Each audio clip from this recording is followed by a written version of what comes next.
23/1/1969 अस्थियां हैं स्थिति की स्मृति दिलाने वाली। आज मैं आप सभी बच्चों से अव्यक्त रूप से मिलने आया हूँ। जो मेरे बच्चे अव्यक्त रूप में स्थित होंगे वही इसको समझ सकेंगे। आप सभी बच्चे अव्यक्त रूप में स्थित हो किसको देख रहे हो? व्यक्त रूप में या अव्यक्त रूप में? आप व्यक्त हो या अव्यक्त? अगर व्यक्त में देखेंगे तो बाप को नहीं देख सकेंगे। आज अव्यक्त वतन से मुलाकात करने आया हूँ।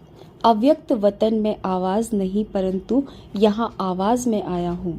आप सभी बच्चों के अंदर में कौन सा संकल्प चल रहा है? अभी यह अव्यक्त मुलाकात है। जैसे कल्प पहले मिसल बच्चों से रूह रिहान चल रही है। रूह रिहान करने मीठे मीठे बाबा ने आप सभी बच्चों से मिलने भेजा है। जो थे वही अब भी हैं। 2-3 दिन पहले मीठे मीठे बाबा से रूह रिहान चल रही थी। रूह रिहान क्या है मालूम है? बाबा ने बोला, वतन का अनुभव करने के लिए तैयार हो? क्या जवाब दिया होगा? यही कहा कि जो बाप की आज्ञा जैसे चलाएंगे, जहाँ बिठाएंगे, जिस रूप में बिठाएंगे। बच्चों के अंदर यही संकल्प होगा कि बाप दादा ने छुट्टी क्यों नहीं ली। बाबा को भी यह कहा। बाबा ने कहा, अगर सभी बच्चों को बिठाकर छुट्टी दिलाऊं तो छुट्टी देंगे। आप भी बच्चों को देख, सर्विस को देख बच्चों के स्नेह में आ जाएंगे। इसलिए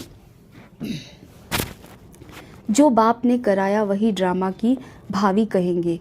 व्यक्त रूप में नहीं तो अव्यक्त रूप से मुलाकात कर ही रहे हैं। सर्विस की वृद्धि वैसे ही है।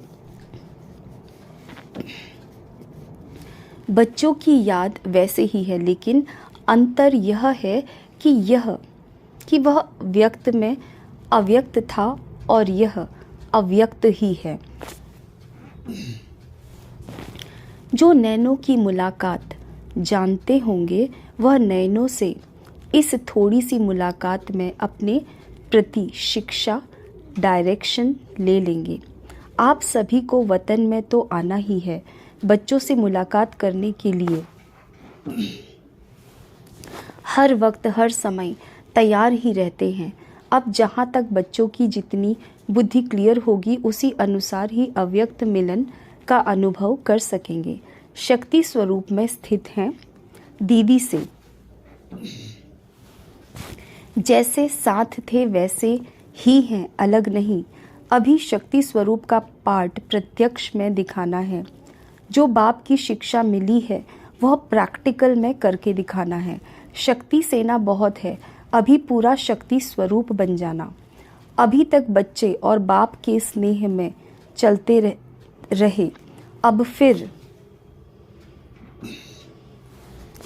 बाप से जो शक्ति मिली है उस शक्ति से औरों को ऐसा शक्तिवान बनाना है। वही बाप के स्नेही बाप के साथ अंत तक रहेंगे। अभी मीठे मीठे बाबा दृश्य दिखला रहे हैं आप सभी बच्चों का। आप अस्थियां उठा रहे थे। अस्थियों को नहीं देखना, स्थिति को देखना। यह अस्थियां स्थिति स्वरूप है। एक एक रग में स्थिति थी तो बाहर से वह अस्थियों को रखा है, परंतु इसका अर्थ भक्ति मार्ग का नहीं उठाना। इन अस्थियों में जो स्थिति भरी हुई है हमेशा उसको देखना। साधारण मनुष्यों को यह बातें इतना समझ में नहीं आएंगी। बच्चों का स्नेह है और सदा रहेगा, 21 जन्म तक रहेगा। आप सभी सतयुगी दुनिया में साथ नहीं चलेंगे, राज्य साथ नहीं पाएंगे। साथ ही है, साथ ही रहेंगे जन्म जन्मांतर तक। कभी भी ऐसा नहीं समझना बाप है दादा नहीं, या दादा है तो बाप नहीं। हम दोनों एक दो से एक पल भी अलग नहीं हो सकते। ऐसे ही आप अपने को त्रिमूर्ति ही समझो। इसलिए कहते हैं त्रिमूर्ति का बैज हमेशा साथ रखो। जब ब्रह्मा विष्णु और शंकर तीन को दिखाते हो तो आपके भी त्रिमूर्ति की याद अर्थात अपना स्वरूप और बाप दादा की याद, त्रिमूर्ति की स्थिति मशहूर है। इसमें ही आप सभी बच्चों का कल्याण है। कल्याणकारी बाप जो कहते हैं, जो कराते हैं, उसमें ही कल्याण है। इस एक एक महावाक्य में, एक एक नज़र में बहुत कल्याण है। लेकिन स्थूल को परखने वाले कोई अनन्य और महारथी बच्चे हैं। अब आप भी इतना ही शीघ्र कर्मातीत स्थिति में स्थित रहने का पुरुषार्थ करो। जैसे यहाँ हर समय बाप दादा के साथ व्यतीत करते थे, वैसे ही हर कर्म में हर समय अपने को साथ ही रखा करो। बच्चे, यही शिक्षा याद रखना, कभी नहीं भूलना। संबंध, स्नेह, स्मृति स्वरूप, साथ साथ सरलता स्वरूप, समर्पण और एक दो के सहयोगी बन सफलता को पाते रहना। सफलता आप सभी बच्चों के मस्तक के बीच चमक रही है। अब बहुत समय हुआ है और कुछ कहना है। सूक्ष्म वतन में बैठे भी हर बच्चे की दिनचर्या, हर बच्चे का चार्ट सामने रहता है। व्यक्त रूप से अभी तो और ही स्पष्ट रूप से व्यक्त रूप की तुलना में देखते हैं, इसलिए सभी की रिजल्ट देखते रहते हैं।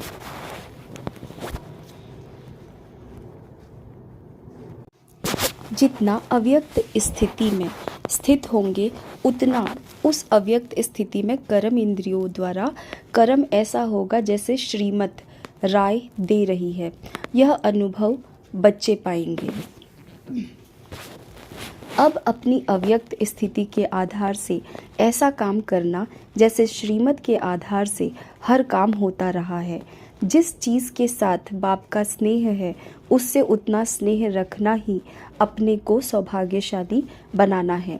रग रग में किसके साथ स्नेह था?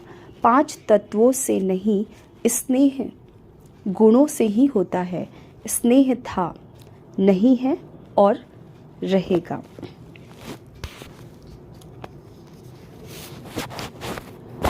जब तक भविष्य नई दुनिया न बनी है तब तक यह अटूट स्नेह रहेगा। स्नेह आत्मा के साथ और कर्तव्य के साथ ही है तो फिर शरीर क्या, अंत तक साथी रहेंगे। जिसका बाप के साथ स्नेह है वही अंत तक स्थापना के कार्य में मददगार रहेंगे। इसलिए स्नेही होने की कोशिश करो। कैसी भी माया आवे, मायाजीत बनना। जैसे बैज लगाते हो वैसे मस्तक पर यह विश्व का विजय का बैज लगाओ। मधुबन का नक्शा सारे वर्ल्ड के सामने म्यूजियम के रूप में होना चाहिए। अविनाशी भंडारा है, इसका और भी ज़्यादा शो करना है। जैसे सभी बच्चे पत्र लिखते थे वैसे ही लिखते रहना। जैसे डायरेक्शन लेते थे वैसे ही लेना। शरीर की बात दूसरी है, सर्विस वही है। इसलिए जो भी बात हो मधुबन में लिखते रहना। अपना पूरा कनेक्शन रखना, दूसरों को भी अपनी अवस्था का सबूत देना। आपको देख और भी ऐसे करेंगे। विदाई के समय बाप बोले, यह तो आप बच्चे जानते हो कि जो भी ड्रामा का पार्ट है इसमें कोई गुप्त रहस्य भरा हुआ है। क्या रहस्य भरा हुआ है वह समय प्रति समय सुनाते जाएंगे। अब तो आपका वही यादगार जो आकाश में है, दुनिया वाले इन आँखों से देखेंगे कि यह धरती के सितारे किसकी श्रीमत से चल रहे हैं। बाबा ने कहा है ज़्यादा समय वहाँ नहीं बैठना।